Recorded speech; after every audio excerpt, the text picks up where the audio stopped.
ఓం సాయిరామ్. జై శ్రీరామ్. బాబా సాంగత్యం జన్మ చరితార్థం. అసలు యోగుల మీద నమ్మకమే లేదన్నాడు. చివరకు శ్రీ సాయి యోగేశ్వరుని పాదాల చింతనే ప్రాణాలు వదిలాడు. ఆ ధన్యజీవి తాత్యా సాహెబ్ నూల్కర్. తాత్యా సాహెబ్ నూల్కర్ 1909లో పండరీపురం సబ్ జడ్జిగా ఉండేవారు. అదే సమయంలో నానాసాహెబ్ చందోర్కర్ అక్కడ మమల్తాదారుగా పనిచేసేవారు. తాత్యా సాహెబ్కు యోగులపై నమ్మకం తక్కువ. నానాకు యోగులంటే స్థిరమైన విశ్వాసం.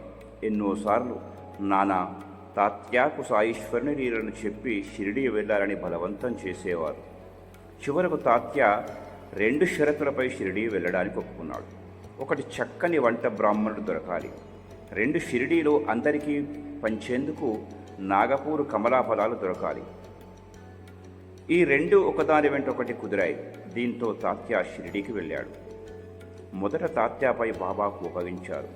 ఆ తర్వాత తనపై స్థిర విశ్వాసం కలిగేలా అతనిని బాబా ఎన్నో నిదర్శనాలు చూపించారు. ఇక అప్పటి నుంచి తాత్యా సాహెబ్ షిరిడీలోనే ఉండిపోయారు. తాత్యా చివరి దశలో మత గ్రంథ పారాయణాలు వినేవాడు. మరణించే ముందు బాబా పాదతీర్థాన్ని కూడా స్వీకరించారు.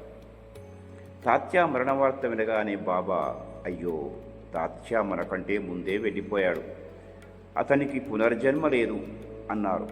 బాబా దయకు పాత్రులైన వారు తరించేది ఈ జన్మలోనే. ఓం సాయిరామ్. జై శ్రీరామ్. సర్వే జనా సుఖినో భవంతు.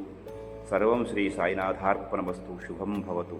మరిన్ని మంచి వీడియోలతో మీ శరత్ కుమారాచార్య.